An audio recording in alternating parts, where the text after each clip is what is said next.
Thanks, Mark. So far today we've had clowns, jokers, hippopotamus and a ballerina, so hopefully I don't fall into any of those categories.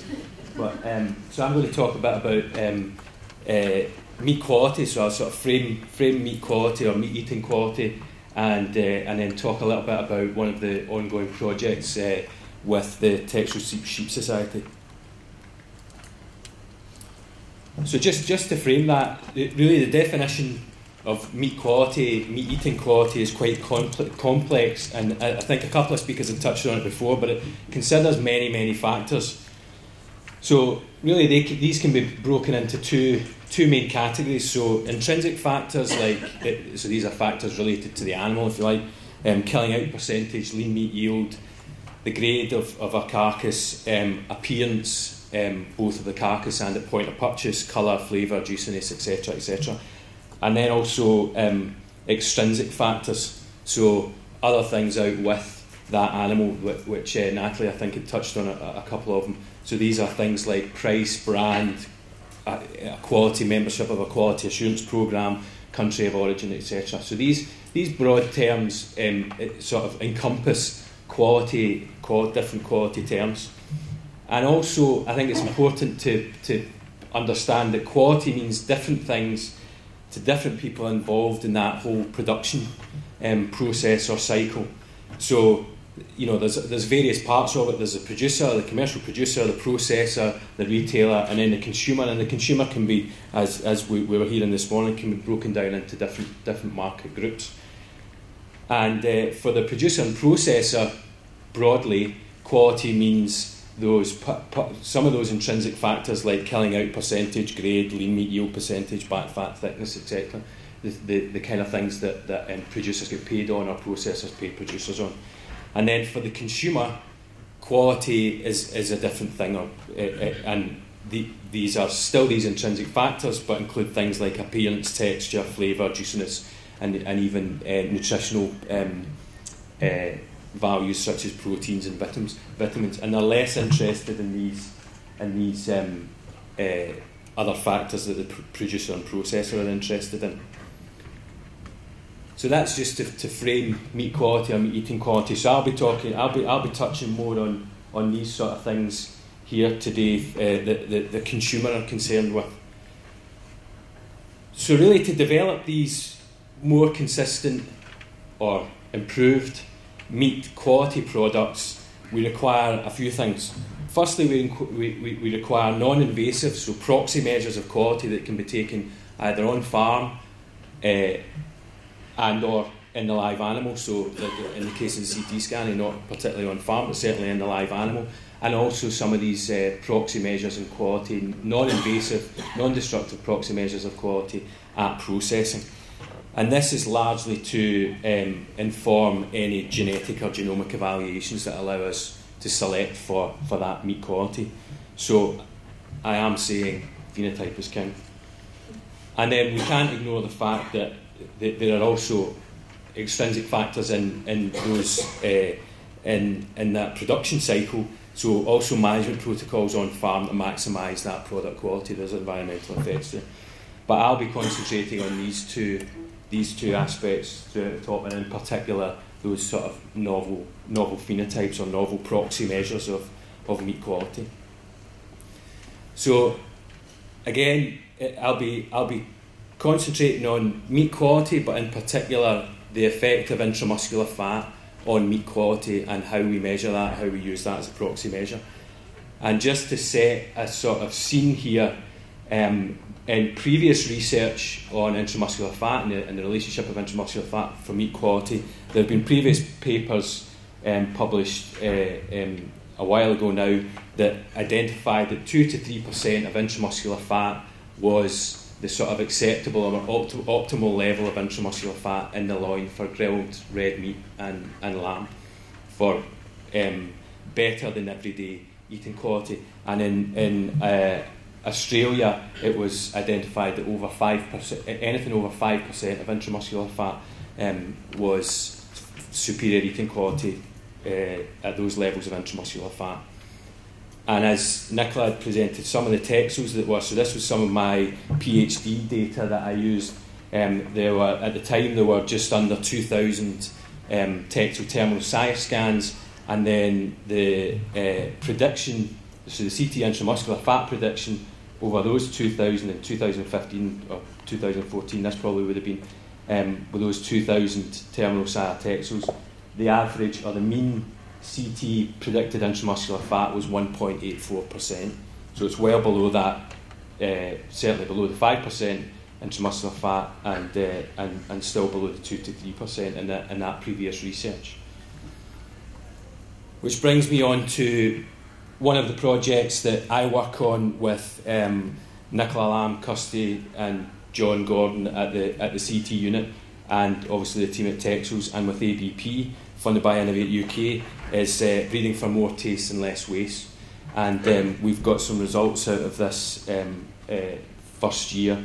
So the main aims of this project were to firstly investigate the accuracy of CT, so computed tomography, and another technology, near-infrared reflectance spectroscopy, which is this piece of equipment at the bottom here, in the prediction of meat quality or meat eating quality traits, so in particular that intramuscular fat, fatty acid profiles, etc.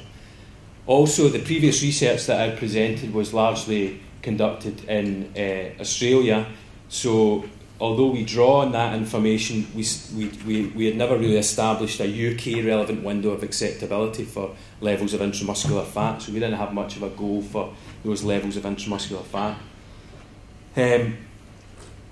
The other aims are to establish a method to predict meat quality routinely, either using CT scanning or near-infrared reflectance spectroscopy, and those traits would be shear force, intramuscular fat, and the relationship between them and trained taste panel sensory traits, so that flavour, juiciness, tenderness, etc. And then, as a sort of cap to all that we would then provide recommendations to incorporate this meat quality data into a breeding programme for the Texels, and recommendations to produce crossbred EVBs for carcass and meat quality traits, and the best model to incorporate these into the future genetic and genomic strategy for the Texel Sheep Society. So we heard a little bit about computed tomography and CT. So near-infrared is a different technology. So that, as I said, this is the probe here. So this is in an abattoir at ABP in Yetminster, scanning a lamb loin, and it's basically a light gun that's applied to the lamb loin. We take replicated measures over that fresh cut surface in the lamb loin, and then it produces these reflectance graphs. So it basically measures the light reflectance or absorption over different wavelengths across the light spectrum. Okay? And then we have the CT scanning here. So rather than CT scanning a live animal, obviously we're CT scanning these lamb loins and calculating the CT parameters of those lamb loins. And we use this information along with mechanical shear force and some consumer sensory traits. So the relationship between all of them. So the earliest results that came out of this project were, first off, the calibration proof of concept for computed tomography and predicting these traits. So for loin cuts, CT predicted chemical intramuscular fat, so that's the gold standard, the lab measure of intramuscular fat with moderate accuracy, so there's a correlation of 0.6, and we are rerunning that and refining those prediction models with a new data set just collected this year. And for shear force and sensory traits, the CT images or CT parameters predicted those traits with very low accuracy, so a correlation of 0.3. And then for the near-infrared, so for the NIR prediction, again on loin cuts, so applied to the loin online in the abattoir, we predicted intramuscular fat, again chemical intramuscular fat with moderate accuracy, so a correlation of 0.5, and again there are refinements to the models and also using a slightly different protocol this year, collecting that NIR data. And for shear forces sensory traits, again, it was low accuracy, so a correlation of 0.3 using that, the light reflectance with NIR. And in terms of the sort of window of acceptability, the UK window of acceptability, this is the taste panel scores for a UK trained taste panel that we use. So on the left here, we've got the mean taste panel score. So the higher the score, the better quality the panel was scoring that. And along the bottom, we've got chemical intramuscular fat, so intramuscular fat levels. So here it's below 1%, and then up here we've got over 5%, 2, 3, 4, 5, etc. And we've got scores for texture, flavour, juiciness, and overall liking. And as you can see, there's generally a linear effect of intramuscular fat percentage with the UK taste panel scoring. So this is chemical intramuscular fat, and given the accuracy, if you like, of CT to predict intramuscular fat, we also looked at CT predicted intramuscular fat and the effect on the taste panel score. Now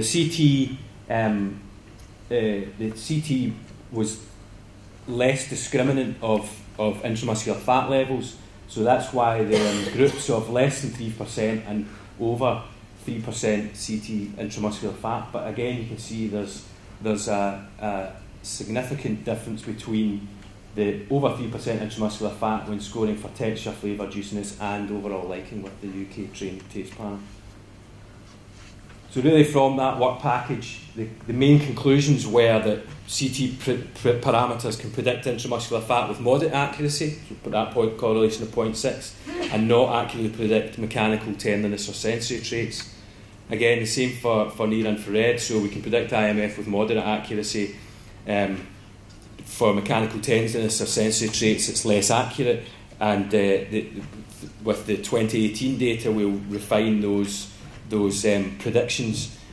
And but one of the main outcomes was that sensory traits are significantly influenced by intramuscular fat, so texture, flavour, juiciness, and overall liking in the UK trained taste panel, and juiciness and flavour in particular increase linearly with intramuscular fat. And we identified more or less that there's an optimum level of intramuscular fat of about 4 to 5% with that UK trained taste panel, but certainly more than 3% in the UK trained taste panel.